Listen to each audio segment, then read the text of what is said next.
बिस्मिल्लाहिर्रहमानिर्रहीम जी। शुक्रिया जनाब स्पीकर। आज़ाद कश्मीर में जो इस वक्त कशीदा सूरत हाल है और वहाँ के जो अवामी मुतालबात हैं, बजाय उनको तस्लीम करने के ताकत के ज़ोर पे उनको कुचलने की कोशिश की जा रही है, तो वहाँ की अवाम से इज़हार यकजहती के लिए हम ये करारदाद जो है अवामी असम्बली में लाए हैं। बिस्मिल्लाहिर्रहमानिर्रहीम।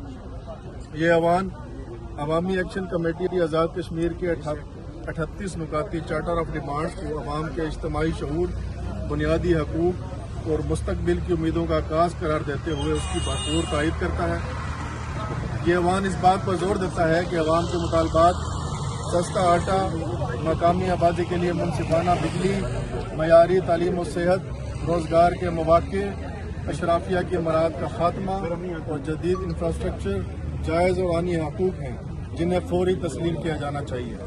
ये अवान वाज़े करता है कि अवामी एहतजाज हुकूमत आज़ाद कश्मीर की पॉलिसियों के ख़िलाफ़ है, न कि पाकिस्तान या कौमी इदारों की। इस अवान ऐसी किसी भी गलत तशरीह या प्रोपेगेंडा को मुस्तरद करता है।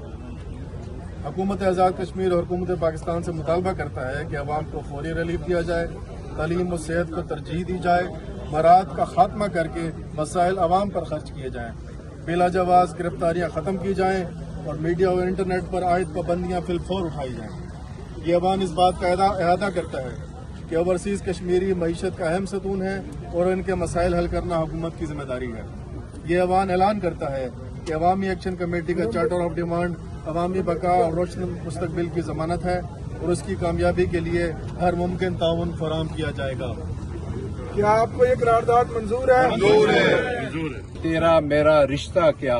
ला इलाहा इल्लल्लाह। पाकिस्तान का मतलब क्या? ला इलाहा इल्लल्लाह।